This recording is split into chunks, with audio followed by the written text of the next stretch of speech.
Les objectifs de l'UNFP par rapport à ce stage, c'était tout simplement de permettre à des joueurs qui avaient de plus en plus de difficultés de s'entraîner avec leurs anciens clubs, entre autres, de pouvoir s'entraîner.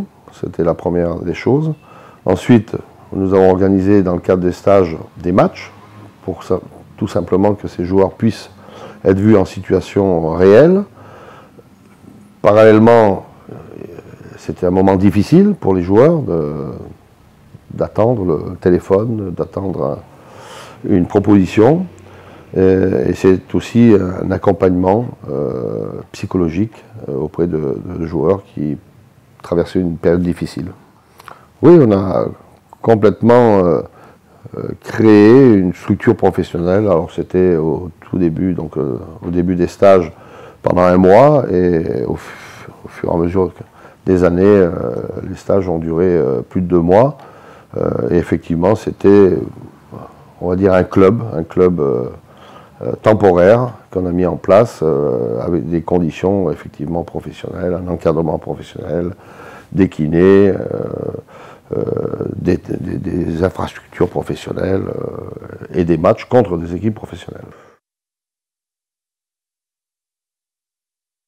Je pense que les intérêts sont multiples. La première chose, c'est de pouvoir s'entraîner dans des conditions professionnelles. Deuxième chose, c'est d'être vu dans des situations réelles, hein, donc dans le cadre des matchs que nous organisons. Également, l'accompagnement dans un moment difficile de leur carrière, et je crois que de ce côté-là, l'UNFP a prouvé depuis de longues années qu'on était aux côtés de ceux qui rencontrent des difficultés de ce type. Donc il y a un vrai accompagnement psychologique, et puis également, on profite de ce temps passé ensemble pour réfléchir sur la suite, parce que bon, les statistiques le disent, à peu près un peu plus de 50% de joueurs retrouvent un contrat, que ce soit professionnel ou un contrat fédéral, à l'issue de nos stages, mais un certain nombre vont être amenés à être reclassés amateurs dans les mois qui suivent, et envisager peut-être leur vie et leur carrière sous un autre angle. Et donc là aussi, on a la présence d'Europe Sport Reconversion en permanence dans le stage, non pas pour parler forcément de reconversion, mais pour réfléchir ensemble à la suite, à préparer peut-être des formations dans le cadre peut-être d'une reconversion si malheureusement les choses ne s'arrangent pas. J'ai dit précédemment que peut-être moins de joueurs s'inscrivent parce que d'autres solutions sont trouvées, à la fois par leurs agents, mais également par des structures privées, mais qui ont un certain coût. Et là, bon, je dirais, certains joueurs peuvent se permettre d'avoir pratiquement des coachs personnels, d'autres non. Donc je crois qu'on répond essentiellement à ceux qui n'ont pas peut-être les moyens d'intégrer ce type de structure. L'avenir, bien sûr qu'on souhaiterait que demain il n'y ait plus besoin de ce stage, mais on peut aussi, et moi je pense que malheureusement, dans les années à venir, ce stage restera d'actualité. Pourquoi? Parce que de toute façon, on a, même si on ressente la formation plus sur une formation qualitative que quantitative, malgré tout, beaucoup plus de jeunes souhaiteraient devenir professionnels, et les élus sont pas très nombreux.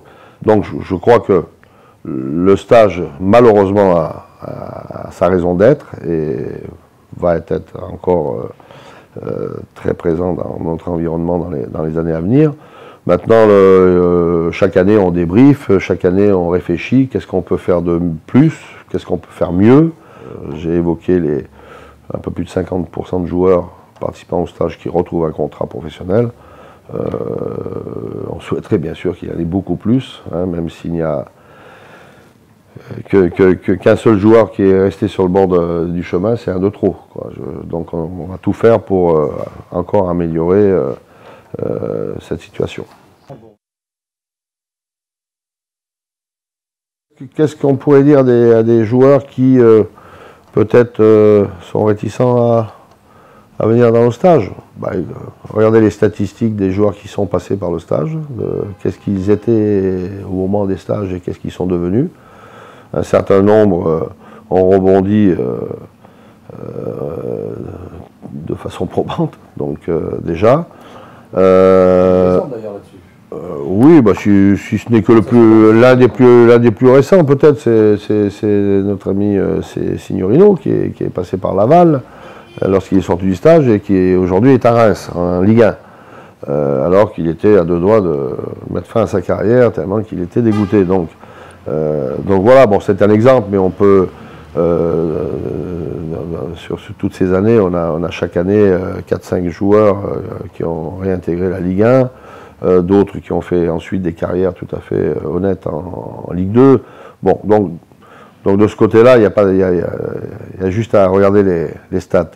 Pour le reste, ceux qui sont passés par le stage, 80, je ne sais pas quel pourcentage, mais un pourcentage au moins équivalent du nombre d'adhérents qu'on a chez nous, qu'on a eu cette année, c'est-à-dire 96%, si on doit donner un chiffre, vont pouvoir dire à ces joueurs qui peut-être hésitent, vas-y, tu vas voir, c'est super. Tu vas en retirer quelque chose et tu vas garder quelque chose pour le reste de ta carrière. C'est complètement une aventure.